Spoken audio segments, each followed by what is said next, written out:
Ya, Assalamualaikum warahmatullahi wabarakatuh, teman-teman. Mari kita lanjutkan perkuliahan kita, kuliah analisis algoritma. Kemarin teman-teman sudah mempelajari tentang metode algoritma branch and bound ya, teman-teman ya. Dimana branch and bound ini adalah perbaikan dari metode greedy ya, dengan menambahkan lower bound dan upper bound, kemudian mencari solusi yang terbaik dengan upper bound terbaik, yaitu upper bound yang tertinggi, atau lower bound ya, lower bound yang terendah, tergantung pada kasusnya, teman-teman. Nah, di sini kita akan mempelajari tentang algoritma backtracking atau disebut runut balik. Nah, teman-teman mungkin masih ingat ketika dulu kita belajar tentang exhaustive search pada kasus knapsack. Kita menggunakan algoritma brute force ya, teman-teman ya. Ya, exhaustive search atau pencarian melelahkan ini dengan algoritma brute force berarti mencoba semua solusi yang mungkin. Apakah solusi itu menghasilkan goal atau tidak, maka semuanya dicoba. Nah, dengan algoritma brute force ini tentu kompleksitasnya akan sangat tinggi ya, kompleksitas waktunya sangat tinggi, karena semua solusi, baik solusi yang memberikan goal terbaik maupun yang tidak, ini dicoba. Jadi seperti seolah-olah mengabaikan efektivitas dan efisiensi, teman-teman. Nah, algoritma backtracking ini sebenarnya mirip seperti brute force, tetapi tidak semua kandidat solusi yang tidak menghasilkan goal ini dicoba. Jadi dia akan mempelajari apakah suatu pilihan dari calon kandidat solusi itu nanti akan memberikan goal terbaik. Kalau tidak, maka ditinggalkan. Dia akan melakukan runut balik atau backtracking, atau kembali ke simpul atau kembali ke kondisi sebelum mengambil pilihan tadi, kemudian mencari pilihan lain. Kemudian kalau di pilihan lain tersebut, oh ternyata masih belum memberikan calon solusi yang terbaik, maka dia akan runut balik ke kondisi sebelum mengambil pilihan yang kedua, lalu dia akan mengambil pilihan yang ketiga. Kalau sudah sampai ke pilihan yang ketiga masih belum memberikan goal yang terbaik, dia akan melakukan backtracking atau runut balik ke kondisi sebelum mengambil pilihan ketiga. Kalau dari situ pilihan pertama, kedua, ketiga tidak memberikan solusi yang terbaik, dia akan melakukan backtracking ke kondisi sebelum mencabang ketiga itu ya. Dia akan melakukan pilihan lain dari kondisi di awal, teman-teman. Dan dia akan melakukan seperti itu terus-menerus sampai ditemukan kondisi yang terbaik atau solusi yang terbaik. Nah, dengan backtracking ini maka semua yang dikunjungi pada brute force ini tidak akan dimunculkan, karena beberapa pilihan kondisi kadang-kadang sudah diketahui, oh ini tidak sesuai dengan constraint, oh tidak sesuai dengan kandidat solusi yang diharapkan, maka dia akan backtracking. Sehingga proses backtrackingnya ini akan menyederhanakan pruning. Pruning ini adalah pengunjungan pilihan-pilihan solusi ya dalam mencapai goal ya, teman-teman ya. Kalau kira-kira kunjungannya itu tidak memberikan solusi yang terbaik, maka dia akan melakukan kembali, dia akan melakukan backtracking, runut balik ke kondisi sebelum mengambil solusi tadi.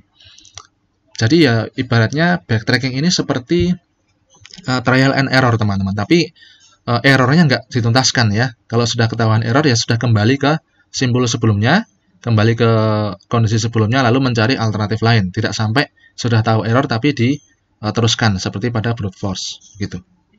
Nah, backtracking ini termasuk algoritma yang berbasis pada depth first search atau pencarian terdalam pertama ya. Ketika melakukan pencarian terdalam pertama tidak ditemukan, dia akan kembali ke simpul di atasnya lalu mencari alternatif lain. Kalau alternatif lain yang dicari tidak memberikan kondisi atau tidak memberikan solusi yang terbaik, dia akan runut balik, backtrack ke simpul sebelumnya, lalu kembali ke simpul sebelumnya dan memilih pilihan solusi atau calon kandidat solusi yang lainnya dari simpul sebelumnya. Sehingga nanti diharapkan dengan cara seperti itu, pencarian secara hati-hati akan ditemukan solusi yang terbaik. Jadi tidak semua dari solusi baik yang gagal maupun yang berhasil ini dijalani, teman-teman. Tapi di sini ada pemangkasan pruning, atau pruning ini semacam penjelajahan dari semua simpul-simpul sampai ditemukan goal yang terbaik ya. Jadi ada pruning yang dipangkas, teman-teman. Ya. Nah, backtracking ini menggunakan metode yang mencoba beberapa urutan keputusan sampai ditemukan urutan yang mangkus menemui solusi yang diharapkan atau menemui goal yang diharapkan. Ya. algoritma runut balik ini sebagai metode pemecahan masalah yang mangkus. Mangkus ini adalah harapannya ya, mangkus itu efektif dan efisien. Dan algoritma runut balik ini merupakan perbaikan dari exhaustive search atau brute force. Pada exhaustive search, semua kemungkinan solusi dieksplorasi, dijelajahi satu persatu, ya, baik solusi yang gagal maupun yang tidak. Sedangkan pada backtracking, ini hanya menjelajahi pada pilihan yang mengarah ke solusi, lalu dari pilihan yang mengarah ke solusi itu kok kelihatannya hampir mendekati goal, maka dieksplorasi. Sedangkan pilihan yang tidak mengarah pada solusi itu tidak dipertimbangkan lagi atau dimatikan percabangannya, atau di situ dibendung teman-teman, sehingga tidak perlu menjalani solusi atau tidak perlu mengeksplorasi solusi yang tidak memberikan hasil. Ya ibaratnya teman-teman kalau misalkan berjalan pada suatu track ya, track seperti labirin, maka pasti ada trial and error-nya. Tapi ketika mengalami jalan buntu, dia akan kembali ke posisi sebelum kita mengambil belokan yang mengarah ke buntu tersebut, lalu mencari alternatif lain sampai ditemukan jalan keluar dari labirin. Maka di sini algoritma runut balik ini memerlukan suatu memori untuk menyimpan trek manakah yang sudah dikunjungi. Kalau misalkan sudah mulai langkah 1, langkah 2, lalu langkah 3 menemui jalan buntu, berarti di langkah 3 ini kembali ke langkah 2, yaitu langkah sebelum mengalami jalan buntu. Dari langkah 2 mengambil alternatif lain, langkah 5, langkah 7, atau langkah berapa. Kemudian setiap kali berhasil menemui suatu jalan yang terbaik atau solusi yang mengarah ke goal itu disimpan lagi. Lalu apabila nanti mengarah lagi ke jalan buntu, akan kembali ke kondisi sebelum mengambil arah jalan buntu tersebut, lalu diarahkan ke jalur lain ya, atau alternatif lain. Nah, sehingga pada backtracking ini atau runut balik ini terjadi pemangkasan simbol-simbol yang tidak mengarah ke solusi. Gitu ya, ada memangkas penjelajahan simbol-simbol yang tidak mengarah ke solusi. Jadi pruning ini adalah pemangkasan jalur, sehingga hanya jalur yang mendekati goal saja yang dipertimbangkan. Nah, algoritma runut balik ini dikenalkan oleh Lehmer pada tahun 1950, dan uraian mengenai algoritma runut balik kemudian pengembangannya ya, kisi-kisi pengembangannya ini diteliti lagi oleh Walker, Golomb, dan Baumert ya. Nah, properti umum di dalam metode runut balik ya, ciri-cirinya ini pertama, solusi dinyatakan sebagai vektor dengan sebanyak n tuple. Jadi kumpulan solusi ini diibaratkan himpunan X ya, yang terdiri dari vektor X1, X2 sampai dengan Xn ya. Di mana Xi adalah elemen dari S semesta vektor. Nah, mungkin saja S1 sama dengan S2 sama dengan Sn ya. Bisa jadi seperti itu ya. Misalkan pada kasus knapsack mana saja barang-barang yang dimasukkan ke dalam tas knapsack, maka statusnya yang masuk itu 1, yang tidak masuk 0 gitu. Berarti ini barang 1 tidak masuk, barang 2 tidak masuk ya. Ini ibaratnya untuk menjelaskan bagaimanakah n tuple vektor tadi, calon solusi. Kemudian di dalam algoritma backtracking juga ada fungsi pembangkit. Nah, fungsi pembangkit ini kita sebut saja nilainya xk ya, dinyatakan dengan predikat tk. Tk adalah fungsi untuk membangkitkan nilai yang akan diinisialisasikan ke xk, yang akan diassignkan ke xk, yang merupakan komponen vektor solusi. Jadi nanti kalau misalkan pertama ini kondisi ada barang 1, barang 2, barang 3 ya. Misalkan yang pertama barang 1 dimasukkan, barang 2, 3 tidak dimasukkan, berarti vektornya adalah 1, 0, 0. Kemudian ketika tidak berhasil, kalau memasukkan barang 1 maka melebihi knapsack, maka TK ini, fungsi pembangkit ini akan membangkitkan, berarti barang 1 tidak dimasukkan, berarti 0, 1, 0. Sekarang barang 2 dimasukkan, barang 1 tidak dimasukkan, bagaimana? Maka di sini TK ini adalah semacam looping atau perulangan untuk mengenerate suatu nilai, sehingga memberikan nilai ke SK yang akan dianalisis oleh algoritma runut balik, apakah dia bisa memberikan solusi terbaik nantinya ya. Jadi dia akan memberikan nilai-nilai untuk kandidat solusi. Nah, kemudian di samping kita membangkitkan suatu kandidat nilai untuk kandidat solusi, kita juga mempertimbangkan fungsi pembatas. Fungsi pembatas misalkan kalau di knapsack tadi, jangan sampai benda atau barang-barang W1, W2, W3 yang dimasukkan atau kombinasi dari 3 itu mana yang dimasukkan, itu jangan sampai melebihi kapasitas knapsack. Nah, maka di sini fungsi pembatasnya ini ya dilambangkan dengan B ya. B yang merupakan kombinasi atau kumpulan dari status vektor X1, X2 sampai dengan XK. maka B itu akan bernilai true jika X1, X2, X3 mengarah ke solusi. Nah, jika true, maka pembangkitan nilai untuk XK plus 1 dilanjutkan ya sampai ditemui dengan goal yang terakhir yang terbaik. Tetapi jika false, maka X1, X2 sampai dengan XK itu dibuang atau dimatikan, teman-teman ya. Jadi misalkan perunutan tadi ya, misalkan seperti labirin tadi belok ke arah yang ternyata buntu, maka di situ sekumpulan arah atau cabang-cabang yang mengarah ke buntu itu akan dibuang ya. Kemudian dibangkitkan lagi suatu nilai ke XK yang lain, kemudian dicari lagi ya. Seperti itu. Nah, pengorganisasian solusi. Semua kemungkinan solusi dari persoalan disebut dengan ruang solusi atau solution space. Ya, misalkan ini kasus knapsack 01 ya. Tahu ya, maksudnya 01 adalah kalau 0 itu barang tidak dimasukkan di knapsack, kalau 1 barang dimasukkan ke dalam knapsack. N adalah banyaknya barang yang dimasukkan.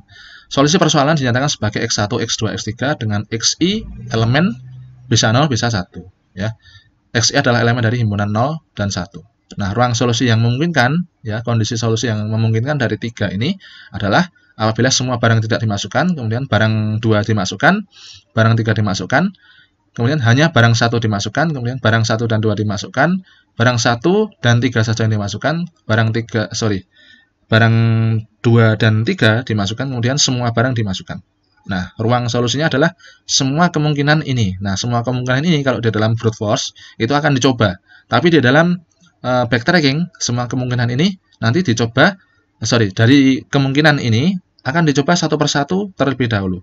Kalau satu persatu itu mengarah ke percabangan yang bukan solusi terbaik, maka dimatikan, kemudian beralih ke kemungkinan yang lain, ya, bertahap ya teman-teman ya, atau pencarian terdalam pertama, DFS, Deep First Search.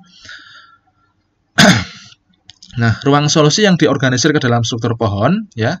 Kemudian nanti dalam setiap ruang solusi itu misalkan memasukkan barang 1, tidak memasukkan barang 1, ini ada statusnya, ada state-nya ya. Misalkan di titik start pertama, simbol pertama itu memasukkan barang 1, berarti state-nya adalah X1 sama dengan 1. Kemudian kalau kemungkinan kedua itu tidak memasukkan barang 1, berarti X1 sama dengan 0 dan seterusnya. Ya, tiap simbol pohon menyatakan satu state, sedangkan sisi cabang dilabeli dengan nilai-nilai dari XI-nya. Apakah XI-nya itu ikut atau tidak? Kalau tidak ikut, berarti XI sama dengan 0. Kemudian kalau ikut XI-nya sama dengan 1. Lintasan dari akar ke daun menyatakan solusi yang mungkin. Ya, lintasan dari start ya, akar itu startnya sampai ke daun itu menyatakan solusi yang mungkin. Seluruh lintasan dari akar ke daun membentuk ruang solusi. Pengorganisasian pohon ruang solusi diacu sebagai state space tree atau pohon ruang status, teman-teman. Ya, seperti ini. Kalau untuk kasus knapsack dengan N3, W1, W2, W3 ini semua kemungkinannya, kombinasinya seperti ini ya. Misalkan ini belum membawa apa-apa, maka dari kondisi ini yang mungkin adalah bisa membawa barang 1, bisa tidak membawa barang 1. Kalau misalkan bisa membawa barang 1, kemungkinan berikutnya adalah membawa barang 2 atau tidak membawa barang 2.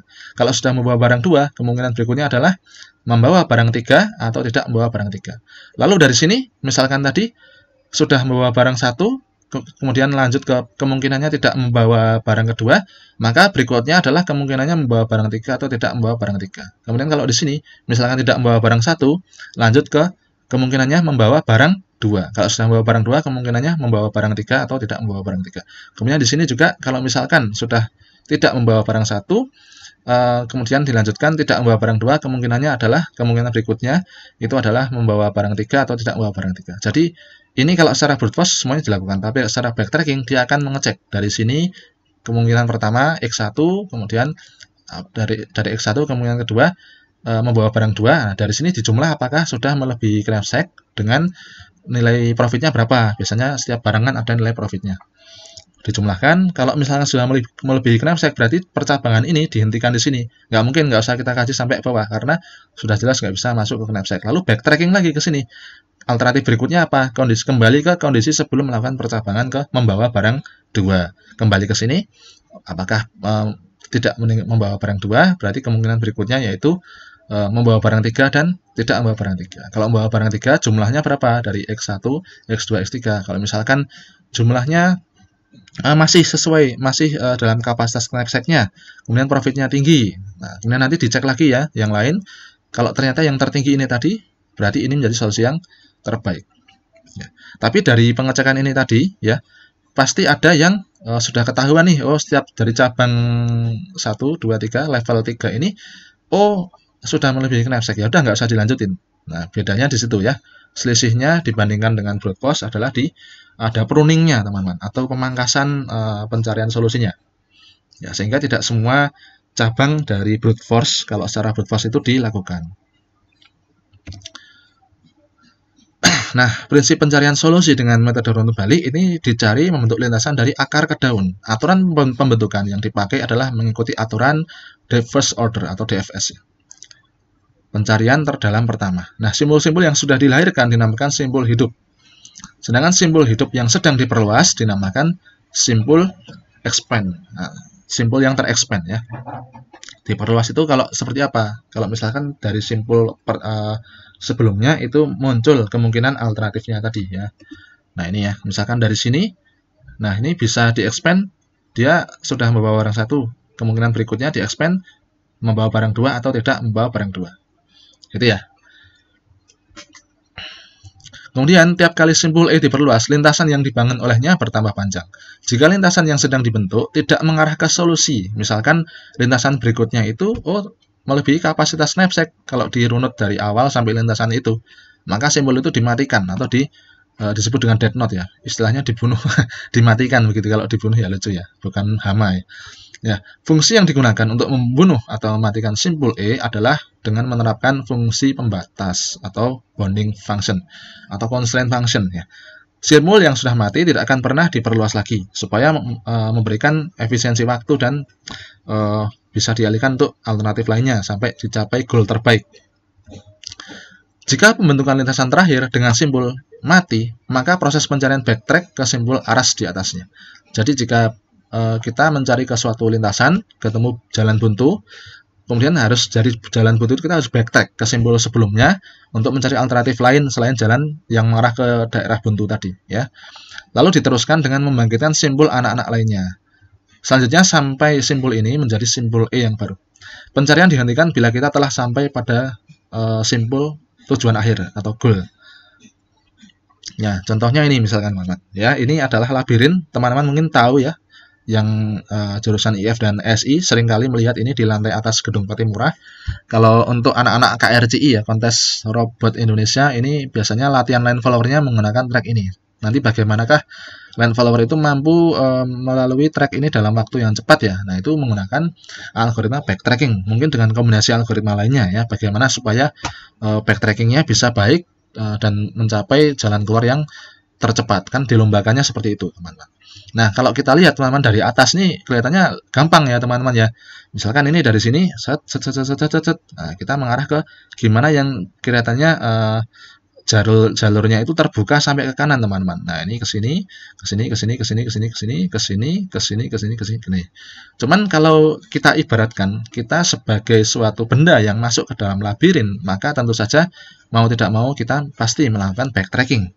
Nah, backtracking ini memerlukan suatu ingatan atau memori untuk menyimpan jalur mana yang tadi sudah kita tempuh setelah kita sebelum kita mengambil jalur yang baru. Misalkan seperti ini teman-teman. Begitu kita masuk, kita dihadapkan pada dua pilihan, belok ke kanan yang pertama atau belok kanan yang di depannya. Kalau belok kanan yang pertama di sini, bisa juga di sini buntu ya teman-teman ya. Kalau belok kanan yang pertama di sini buntu teman-teman. Nah, kemudian setelah mengalami kebuntuan, kita kembali ke kondisi sebelum buntu. Nah, kondisi sebelumnya di sini ada persimpangan nih. Nah, kita cari percabangan lainnya. Nah, kita maju, kita mundur, kemudian kita belok kiri ya teman-teman ya. Kita belok kiri, lalu kita di sini tidak ada lagi percabangan, langsung ikuti jalan. Oh, ternyata bisa sampai keluar. Harusnya ini ada yang buntu teman-teman. Kalau seperti ini langsung mudah sekali ya. Harusnya ini dialihkan dulu ke sini ya. Kemudian dia baru bisa mencapai ini. Ya, kalau seperti ini kan jadi ketemu langsung ya teman-teman. Nah, intinya begini teman-teman. Misalkan dia masuk ke sini, kemudian menemui suatu percabangan.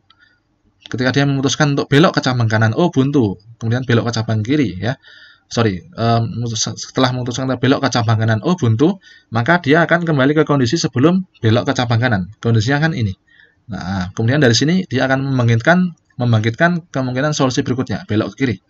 Setelah belok ke kiri, misalkan belok, dia memilih lanjut ya, misalkan, oh di sini buntu. Nah, dari buntu ini kita kembali ke kondisi sebelum kita mengambil jalan buntu, itu ada percabangan ke kanan tadi yang tidak diambil.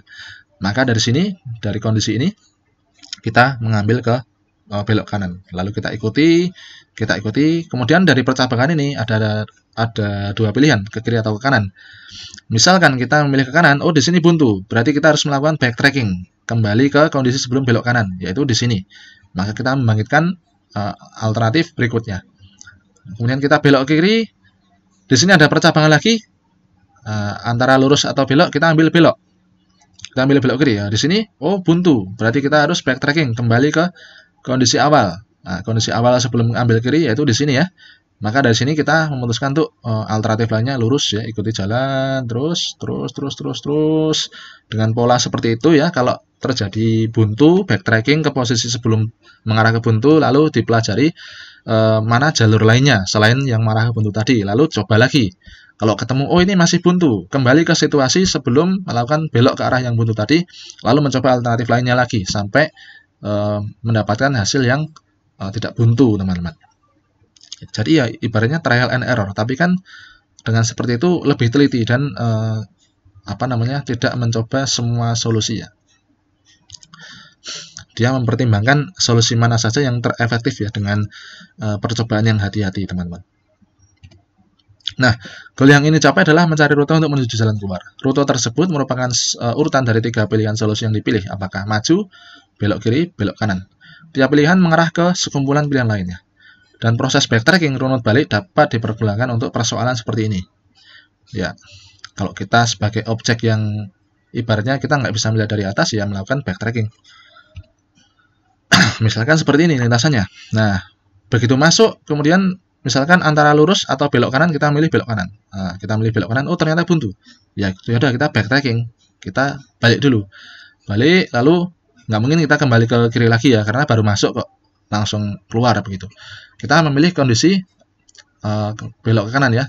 Jadi setelah backtracking, kita kembali ke kondisi sebelum mengalami kebuntuan, yaitu dengan memilih alternatif lainnya, belok kanan. Setelah kita ikuti, kemudian kita dihadapkan pada pilihan belok ke sini atau yang ke sini. Nah, kemudian kita milih belok ke sini. Ketika memilih ke sini, oh ternyata buntu, backtracking. Kemudian kita belok ke sini. Oh ternyata buntu juga. Maka kita kembali ke kondisi sebelum buntu ya. Kita kembali ke kondisi sebelum buntu yang kiri dan kanan. Nah, dari sini teman-teman, kalau kita melihat dari sini tadi kan kita mengalami buntu yang kanan, kemudian kita belok ke sini mengalami buntu yang kiri.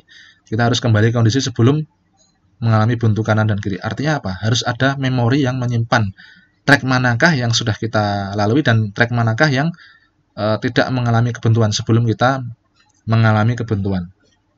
Ya, karena buntu dua-duanya di kiri kanan, berarti kita harus punya simpanan trek di sini yang belum mengalami kebuntuan. Lalu kita cari dari sini alternatif selain dari trek yang belok kanan dan kiri tadi. Nah, kita di sini terus lanjut, lalu dihadapkan di sini apakah terus atau kiri. Misalnya kita ambil yang pertama kiri ya, yang terdekat dulu ya. Kalau terus ya bisa juga, cuman yang terdekat biasanya yang kita ambil dulu. Kita ambil ke kiri. Nah, kemudian dihadapkan dengan pilihan ke kanan atau ke kiri. Kalau ke kanan, oh ternyata buntu, maka backtracking dulu ke sini. Sebelum mengambil kanan tadi di sini. Lalu kita ambil ke kiri. Nah, ke kiri dihadapkan di sini. Oh buntu, kita ambil. Kita harus kembali ke kondisi sebelum mengalami buntuan, lalu kita lurus. Nah, ditemukan jalan keluar. Artinya proses backtracking itu melibatkan penyimpanan data di dalam memori ya, supaya lintasan terbaik itu tersimpan dan kita bisa kembali ke lintasan sebelum mengalami kebuntuan. Nah, tantangannya bagaimana kalau di dalam robot nanti penyimpanan data-data lintasan itu bisa cukup ya untuk labirin yang panjang. Nah, itu berarti tantangannya di situ. Padahal robot ini memerlukan komponen yang dayanya tidak usah terlalu tinggi atau bisa dikatakan murah daya, tapi dengan penyimpanan yang minimalis ya. Karena kalau membutuhkan memori yang besar, otomatis catur dayanya juga harus besar. Dan kalau catur daya dan memorinya besar membutuhkan ukuran yang besar. Nah, maka untuk pergerakan nggak menjadi kurang cepat robot nanti ya. Jadi tantangannya bagaimanakah algoritmanya ini bisa seefisien mungkin dan tidak memerlukan catur daya yang besar ya dan memori yang besar ketika diterapkan pada perangkat kecil atau misalkan perangkat mobile seperti robot. Nah, kita bisa dari tadi itu kita bisa membuat semacam bagan pilihan solusi ya yang bisa digambarkan seperti ini. Nah, simbol daun ini merupakan titik backtrack atau simbol goal. Jadi simbol daun ini merupakan titik backtrack atau simbol goal. Kalau di sini misalkan ini simbol daunnya di sini, oh di sini nggak keluar nih. Kalau dia memilih dari sini yang biru ini yang dimasuki ya, yang dipilih. Setelah dari sini dia masuk ke bawah ya, ke bawah sampai ke bawah buntu. Nah, di sini adalah simbol daun, tapi tidak menemui solusi keluar dari labirin ini. Berarti di sini adalah simbol daun yang sebagai titik backtrack. Backtrack lagi, runut balik lagi, kembali ke sini, lalu memutuskan untuk jangan belok ke kanan, tapi lurus ya. Setelah lurus, lalu diambil jalur berikutnya lurus, lalu diambil jalan lurus, kemudian belok ke sini. Kalau belok ke sini, oh ini jalur buntu teman-teman, maka harus backtrack. Maka di sini simbol daun di sini adalah jalur titik backtrack. Nah, backtracknya ke sini. Nah, setelah kebuntu di sini, maka dia belajar dari pengalaman sebelumnya. Dia punya data, oh jangan ambil yang sini. Ya. Tadi sudah melalui yang kanan, buntu, ambil yang kiri. Ibaratnya kalau kita menghadap maju di sini kan ini kanan, ini kiri, ambil yang kiri. Setelah ambil yang kiri seperti ini ketemu. Nah, di sini berarti simbol daunnya sebagai goal ya. Pada titik backtrack, simbol tersebut menjadi mati. Ini harus dimatikan dan tidak bisa diekspansi lagi. Ini juga harus mati. Nah, ketika menemui kebuntuan, dia backtrack. Nah, ketika backtrack ini harus dimatikan, ibaratnya biar nggak memenuhi memori gitu. Kemudian memori itu kita alihkan untuk membangkitkan simbol supaya mencapai goal yang terbaik ya. Nah, ketemu simbol yang kanan bawah pojok ini menjadi simbol daun yang merupakan goalnya. Nah, kurang lebih seperti ini ya. Jadi start, kemudian belok sini ya, misalkan belok sini, oh buntu, kembali lagi, runut balik. Lalu coba alternatif lainnya, oh buntu, kembali lagi ke status atau kondisi sebelum mengalami kebuntuan. Lalu coba alternatif lainnya sampai ditemukan solusi atau goal yang terbaik. Nah, kalau labirin tadi ya, untuk kasus labirin tadi atau maze tadi, maka penyelesaian dengan backtracking yang pertama, kita harus menentukan salah satu langkah solusi yang dipilih dari beberapa pilihan yang ada. Nah, arah yang mungkin yang bisa kita lakukan yaitu lurus, belok kiri, atau ke kanan, belok kanan. Kemudian lakukan tahap 1 ini ya.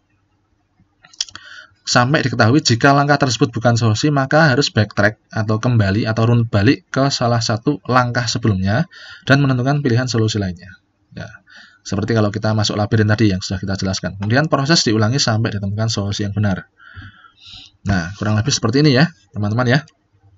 Jadi sama seperti yang di tahap-tahap tadi ya.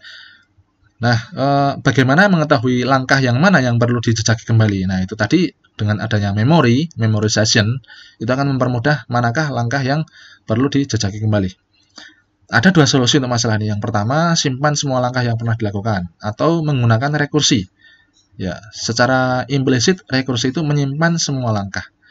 Nah, di sini dikatakan ini dari ini ya, teman-teman ya. Dari apa? Lecture note Bapak Dr. Rinaldi Munir ya. Kemudian kalau tidak salah beliau mengambil dari referensi luar negeri. Rekursi adalah solusi yang lebih mudah ya.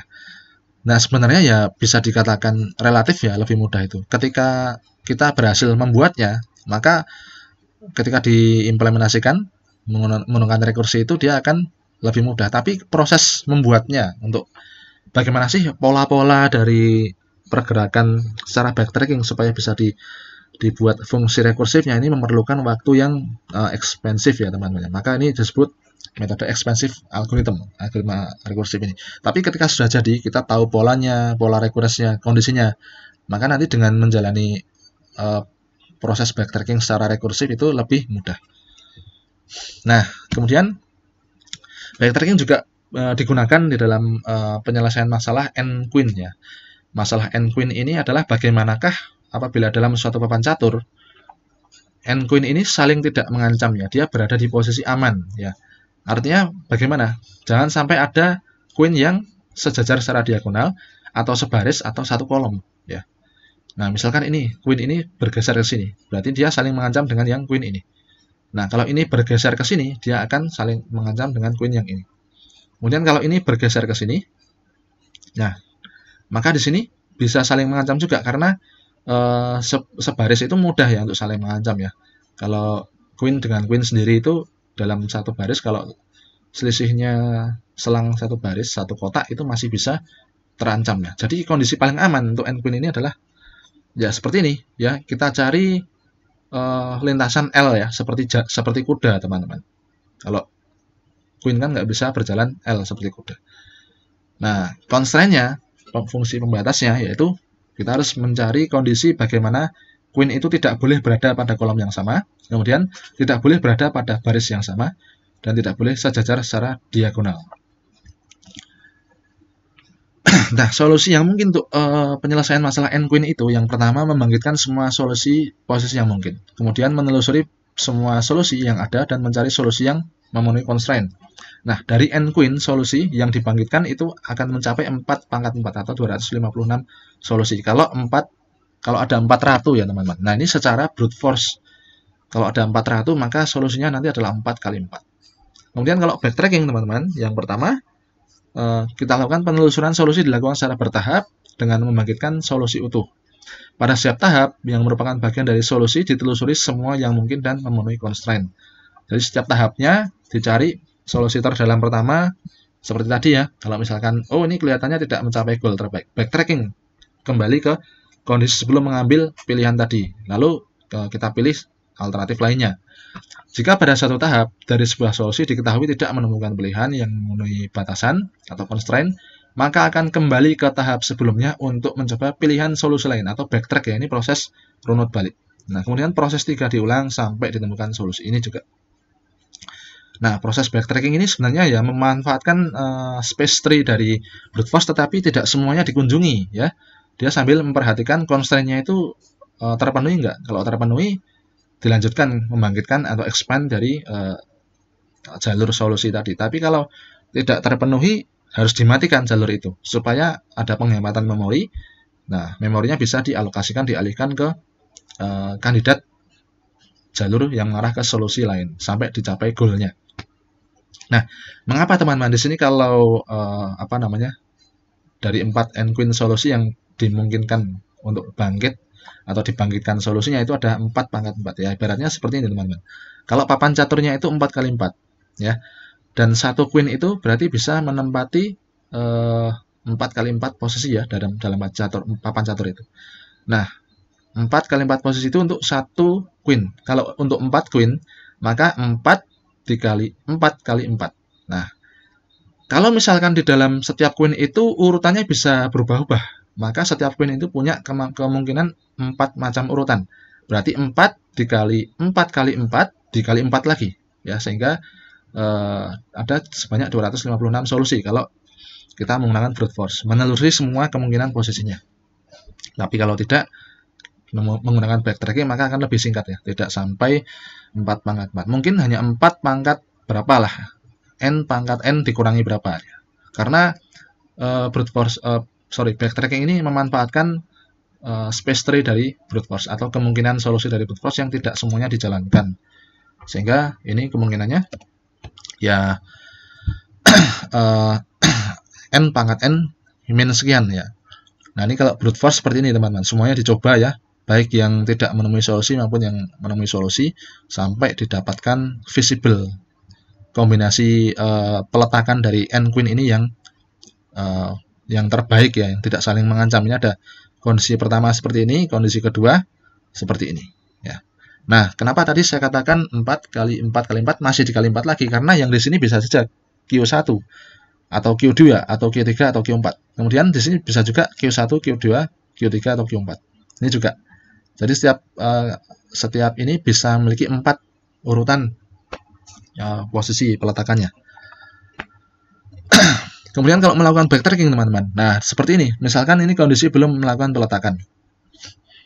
Nah, iterasinya kalau dilakukan backtracking ini mirip seperti brute force. Kalau brute force itu n pangkat n, kalau ini n pangkat n dikurangi berapa? Karena dari semua jalurnya brute force itu tidak semua diambil ya, hanya bagian-bagian atau pola-pola lintasan yang mengarah pada solusi terbaik saja.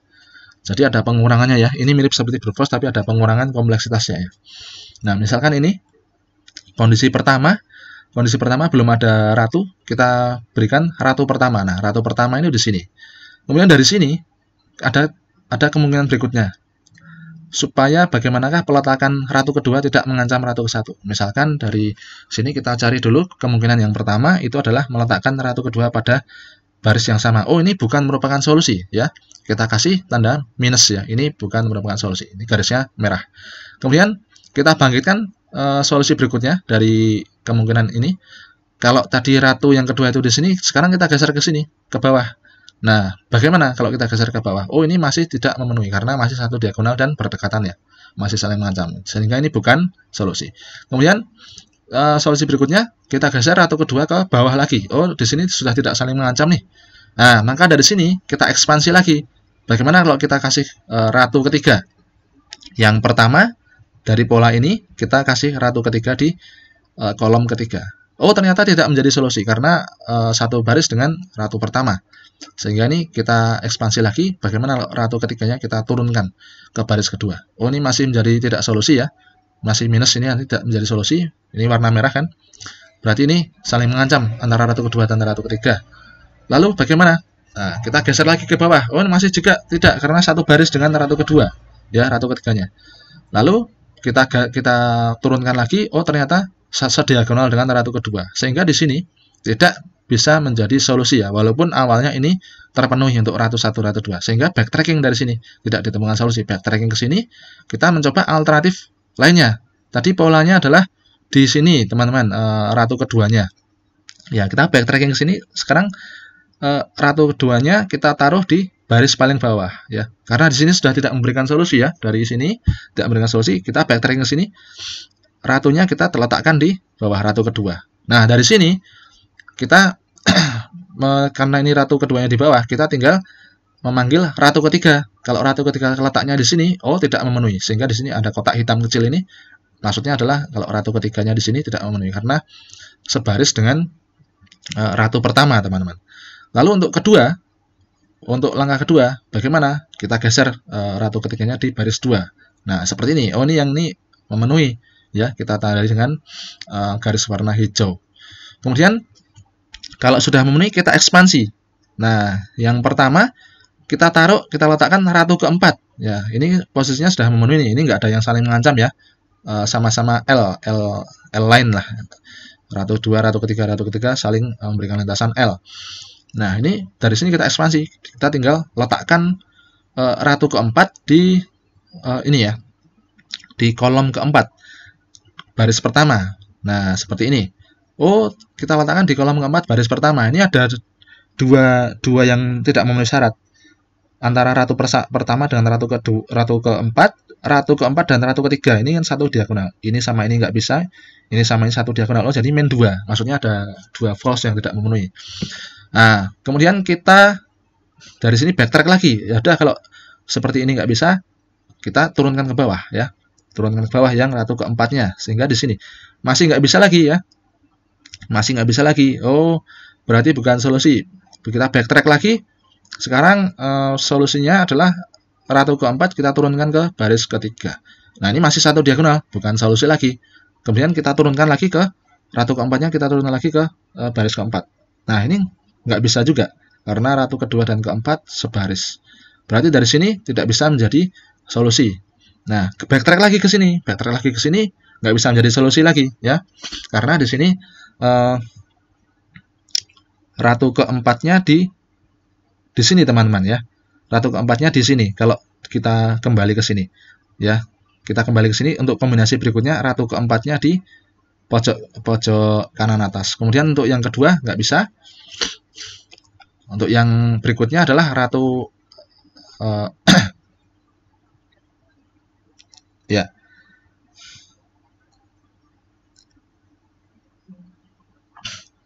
Nah, ini nggak memenuhi juga ya teman-teman ya, yang ini ya, yang kotak hitam ini ya. Nah, karena ini tidak memenuhi, sebentar.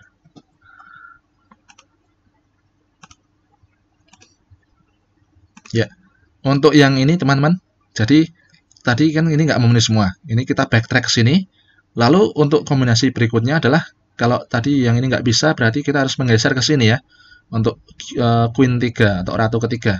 Nah, kalau kita geser ke 3 sini, teman-teman, ini juga nggak memenuhi karena satu diagonal dengan yang Ratu kedua. Maka di sini kotak hitamnya merah ya garisnya ya. Kemudian kita backtrack lagi. Kalau kita geser ke bawah lagi, artinya sejajar dengan Ratu kedua, itu juga tidak memenuhi. Sehingga di sini warnanya merah.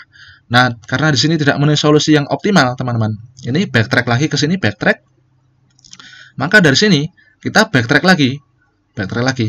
Nah, kita ambil alternatif solusi yang berikutnya ya.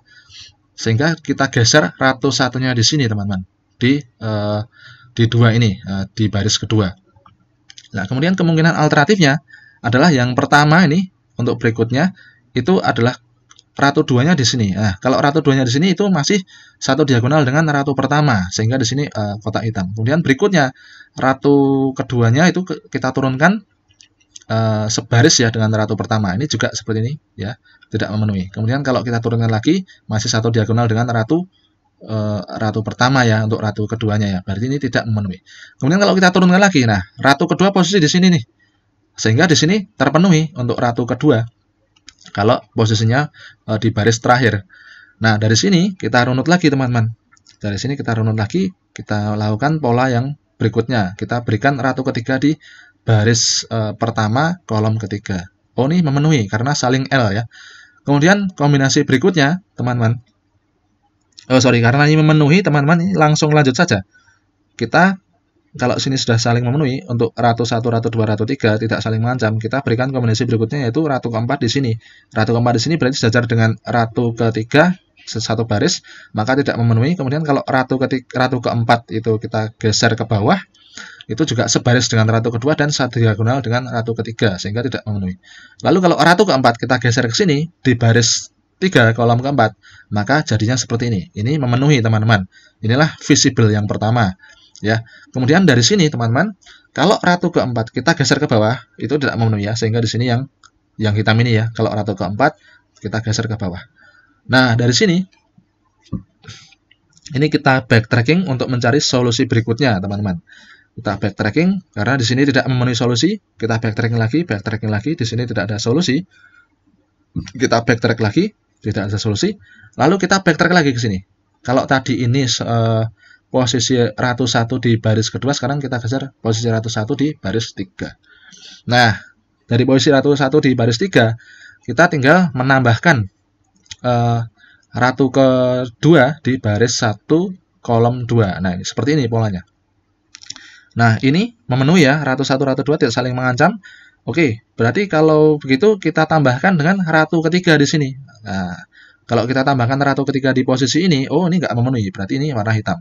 Kemudian Ratu ketiga kita geser ke sini, masih sediagonal dengan Ratu kedua, berarti tidak memenuhi. Kita geser ke sini, Ratu ketiga sejajar dengan Ratu 1, tidak memenuhi.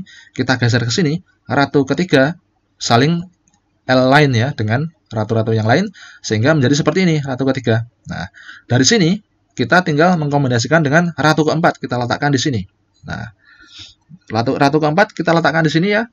Yang pertama ini ya, posisi Ratu keempat kita letakkan di sini itu tidak memenuhi karena sejajar dengan Ratu kedua. Berarti Ratu keempat kita turunkan ke baris keduanya, sehingga menjadi seperti ini. Nah, ini memenuhi ya, tidak saling mengancam. Ini adalah simbol daun goal kedua, visible 2. Kemudian dari sini, kalau misalkan Ratu keempat kita turunkan ke sini, tidak memenuhi ya, sehingga kotak hitam yang warna merah ini, itu adalah posisi ketika Ratu keempat itu sejajar dengan Ratu 1. Kemudian kalau yang di sini kita turunkan lagi, berarti Ratu keempat berdempetan dengan Ratu ketiga, nggak memenuhi. Sehingga ditemukan di sini visible 1 dan visible 2, pola N Ratu untuk 4 Ratu ya. Dan prosesnya secara backtracking. Hampir seperti brute force, tapi hanya saja kalau sudah ketahuan satu langkah itu bukan merupakan solusi, maka dimatikan. Kita harus melakukan backtracking ke situasi sebelumnya, lalu lakukan pencarian alternatif solusi lainnya, ya. Sehingga ditemukan formasi dari N Queen untuk 4 Ratu. Ya, seperti ini ya, mirip ya teman-teman ya. Hanya saja di sini yang dicantumkan visible one saja. Kalau ini ada visible 1 dan visible 2. Pencerminannya ya teman-teman ya. Yang sini geser sini, ini geser sini. Nah, tadi sudah properti umum dari backtracking, kemudian pengorganisasian solusi. Semua kemungkinan solusi dari persoalan ya disebut ruang solusi atau solution space ya. Untuk masalah knapsack tadi, misalkan n-nya sama dengan 3, nah solusi persoalan dinyatakan sebagai x1, x2, x3 dengan x1 elemen 0 dan 1. Ini sudah ya teman-teman ya. Nah, n-queen dengan backtracking kalau menggunakan metode rekursif paling tidak memenuhi 4 tahap ini ya. Kita harus menentukan goal yang ingin dicapai, kemudian kita membangkitkan solusi dengan fungsi pembangkit, lalu kita menentukan fungsi pembatas. Dan kita pilih solusi yang memenuhi pembatas itu. Lalu jika solusi tidak memenuhi constraint, kita lakukan backtracking, lalu kita bangkitkan lagi solusi dengan fungsi pembangkit. Seperti itu ya, teman-teman ya. Nah, kurang lebih seperti ini teman-teman. Ini adalah source code dari n-queen yang saya cuplik dari Geeks and Geeks ya teman-teman, nanti Geek and Geeks. Teman-teman nanti bisa mengecek di situs itu ya untuk n-queen dengan backtracking ya teman-teman ya. Nah, ini fungsi untuk mencetak posisi Q-nya ya. Kemudian ini adalah fungsi constraint-nya. Fungsi constraint-nya untuk pembatas. Jadi yang dibatasi adalah setiap penambahan queen, dia akan selalu ngecek di sebelah kirinya ya. Cek semua row yang sejajar baris dengan baris sebelah kirinya. Kemudian dia ngecek upper diagonal on the left side. Dia karena setiap ditambahkan itu kan sudah ada queen-queen sebelumnya di sebelah kirinya. Maka yang dicek yang sebelah kirinya. Nah, ini untuk ngecek yang sejajar diagonal sebelah kirinya ada enggak. Kemudian ini untuk mengecek yang sejajar diagonal sebelah kirinya, diagonal turun, itu ada apa enggak. Lalu di sini adalah fungsi untuk pembangkitnya menggunakan rekursif ya teman-teman. Ini solve NQ-til, kemudian integer board-nya ini untuk menyimpan array posisi queen-nya ya teman-teman ya. Di sini dia memanggil fungsinya sendiri ya teman-teman ya. Nah, di sini kalau misalkan if save is save board ya, kalau misalkan save maka dilakukan ini. Jadi ini nanti akan menempatkan queen ya, menempatkan queen. Kemudian setelah dilakukan penempatan queen, dia akan backtrack lagi. Dia untuk melakukan backtrack lagi. Maka di sini call plus 1 ya, ini untuk membangkitkan suatu nilai ya. Jadi ini fungsi pembangkit sampai ditemukan kombinasi queen yang merupakan solusi terbaik. Jadi ini fungsi pembangkitnya ini menggunakan constraint tadi is save tadi ya. Constraintnya ini ya. Dia ngecek diagonal sebelah kiri, diagonal sebelah kanan, dan baris sebelah kirinya. Kalau is save maka lakukan solve NQ-til ini ya. Dia melakukan penempatan Q ya. Berarti ini melakukan pemanggilan fungsi rekursifnya sampai ditemukan posisi semua queen itu berada pada kondisi tidak saling mengancam teman-teman. Ya setidaknya ini sudah memenuhi ini tadi ya, properti dari backtracking. Nah, seperti ini.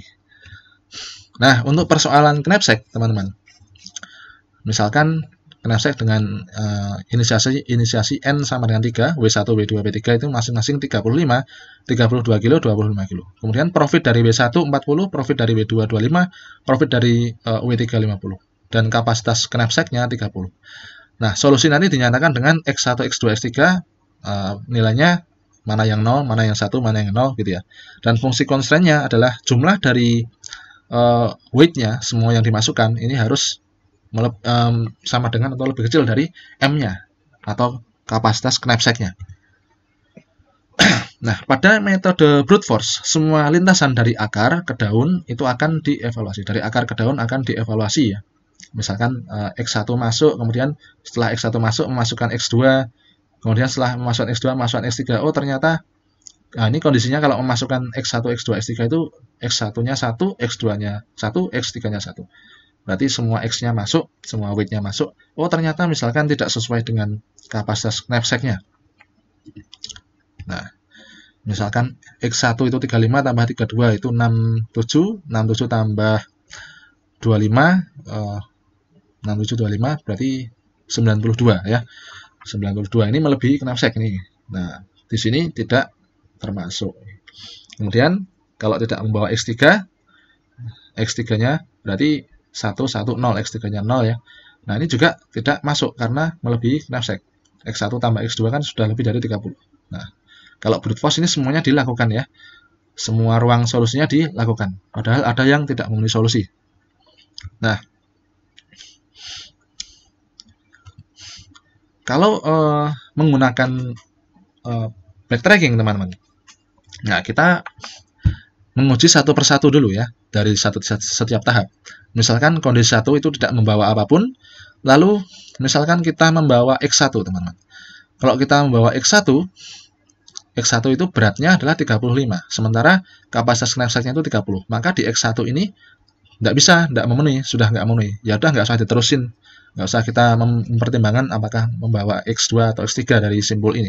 Dari sini kita harus backtrack lagi ke kondisi sebelum membawa apa-apa. Berarti kita harus membawa selain X1. X1 tidak kita bawa, lalu kita di sini punya keputusan. Kalau X1 tidak kita bawa, kemungkinannya kita membawa X2 atau tidak membawa X2. Kalau kita membawa X2, berarti kita membawa 0 dari X1 tadi ditambah dengan X2-nya 32. Nah, di sini 32 itu kan melebihi 30 kapasitas knapsacknya ya, M-nya ya. Melebihi dari M-nya atau kapasitas knapsacknya. Maka di sini untuk jalur simbol ini dimatikan, teman-teman. Kita harus backtrack ke sini. Nah, backtrack ke kondisi tidak membawa X1 dan tidak membawa X2. Nah, ke sini ya. Berarti kita punya keputusan tidak membawa X1, tidak membawa X2. Kita punya kemungkinannya apakah membawa X3 atau tidak membawa X3. Kalau membawa X3 berarti kondisinya 0, 0, 1. Nah, X3 itu beratnya adalah 25. Oh, 25 masih cukup dimasukkan ke dalam knapsack, tidak melebihi kapasitas 30 kilo. Artinya kondisi 0, 0, 1, X3-nya masuk. Dengan profit X3 itu 50. Ini bisa masuk knapsack dengan profit 50. Lalu kita pertimbangkan, kalau tidak membawa X3, berarti tadi otomatis tidak membawa X1, tidak membawa X2, tidak membawa X3, berarti 0. 0 juga ringan sekali knapsacknya, tapi kan profitnya nggak ada. Berarti yang kita pilih adalah yang masuk ke dalam knapsack, tapi dengan profit terbesar. Sehingga dari keputusannya itu ini ya, yang diambil. Nah, bayangkan kalau tadi kita melakukan brute force. Nah, semua ruang solusi dicoba, baik yang memenuhi knapsack atau tidak. Nah, sedangkan menggunakan backtracking, kita bisa menyingkat pruningnya ya. Kita bisa melakukan pruning atau pemangkasan lintasan dengan backtracking. Kita bisa langsung masuk ke percabangan yang mengarah pada kemungkinan solusi terbaik. Ya, ibaratnya ini mirip seperti kompleksitasnya hampir mirip seperti brute force, tapi ada yang dipangkas. Kalau misalkan tadi brute force itu n kali 2 pangkat n, maka dengan backtracking ini bisa n kali 2 pangkat n dikurangi berapa, atau n kurangi berapa kali 2 pangkat n kurangi berapa, artinya lebih kecil, begitu. Nah, sehingga dengan cara ini tadi didapatkan solusi terbaiknya ini, teman-teman. Yang di bawah adalah X3 saja, dengan solusinya profitnya yang terbesar 50. Nah, skema umum dari algoritma runut balik ya kurang lebih ini diaplikasikan di dalam source code tadi ya teman-teman ya, untuk proses nQueen tadi ya. Jadi ini prosedur runut balik ini adalah prosedur rekursif ya. Karena di dalam prosedurnya dia dipanggil lagi. Atau kita sebut saja fungsi ya teman-teman. Fungsi runut balik ini di dalamnya itu dipanggil lagi. Untuk setiap XK yang belum dicoba sedemikian sehingga nilai XK itu akan dimasuki suatu nilai dari fungsi pembangkit TK. Ya, fungsi pembangkit ini ibaratnya ya seperti looping, dia akan membangkitkan suatu nilai. Apakah misalkan nilai yang pertama itu 000, kemudian nilai yang kedua itu 001 atau 010 dan sebagainya. Kemudian dari pembangkitan itu dicek lagi bagaimana dengan fungsi pembatasnya, apakah memenuhi fungsi pembatasnya. Kalau memenuhi fungsi pembatasnya bernilai true, maka kita lakukan ini. Kita cek lagi apakah X1, X2, X3 itu merupakan lintasan dari akar ke daun yang menyebabkan terjadinya goal. Jika iya, maka cetak solusi ya. Jika belum, kita lakukan runut balik lagi. Kita mencari alternatif solusi lain dengan memanggil fungsinya sendiri, fungsi runut balik. Ini pemanggilan rekursif dengan nilai K plus 1. Tadi kan K. Nah, sekarang K plus 1-nya yang dipanggil untuk mencari alternatif solusi yang lainnya dengan pola pergerakan yang sama tapi nilainya dari K1 sekarang. Nah, kemudian coba lagi sampai dengan nanti didapatkan X1, X2, X3 itu lintasan dari akar ke daun yang telah lengkap ya, sampai goal yang terbaik, lalu dicetak ya, dicetak. Begitu solusinya. Sampai seperti itu teman-teman. Jadi kalau sudah menemukan pola terbaiknya, batasannya apa saja, dan kita benar menemukan pola rekursinya, maka proses dengan rekursi itu akan jadi lebih mudah gitu. Karena dengan rekursi itu dia akan melintasi dan dia akan mencatat apa saja yang sudah dilintasi, supaya bisa melakukan backtracking ya. Walaupun ini sebenarnya expensive algorithm juga teman-teman ya. Nah, setiap simbol dalam pohon ruang status itu bersambung berasosiasi dengan sebuah pemanggilan rekursif. Jadi setiap simbol itu dia mampu memanggil fungsi-fungsi rekursifnya. Nah, jika jumlah simbol dalam pohon ruang status itu tadi ya, misalkan 2 pangkat n atau n faktorial. Biasanya n faktorial ini kalau untuk kasus TSP ya, atau pencarian lintasan terpendek. Maka untuk kasus terburuk dari proses DFS, algoritma runut balik membutuhkan waktu ini ya, kompleksitasnya ya, Pn kali 2 pangkat n atau Big O Qn kali n faktorial. Mengapa di sini ada Pn dan Qn? Nah, dengan Pn dan Qn adalah polinom derajat n yang menyatakan waktu komutasi setiap simbol. Ya bisa saja setiap simbol itu nanti akan ditelusur lagi atau dimatikan. Jadi tidak semua simbol ditelusur semuanya. Sehingga ada suatu fungsi di sini ya.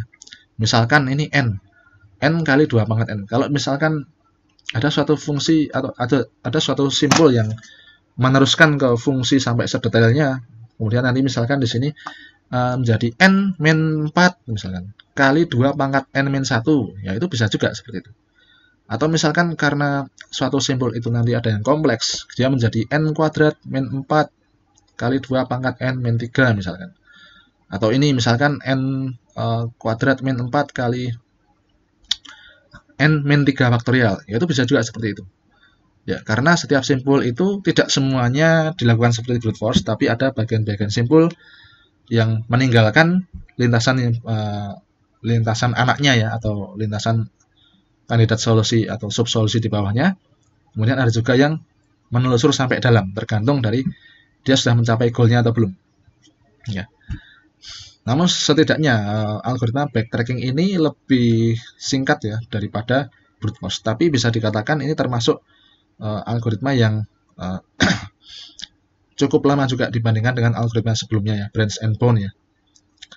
Ya karena algoritma backtracking ini mirip seperti lintasannya dari brute force, tapi dia memilih lintasan-lintasan mana yang mengarah pada goal terbaik dengan pruning tadi, dengan pembacaan constraint pada setiap lintasan yang dilalui.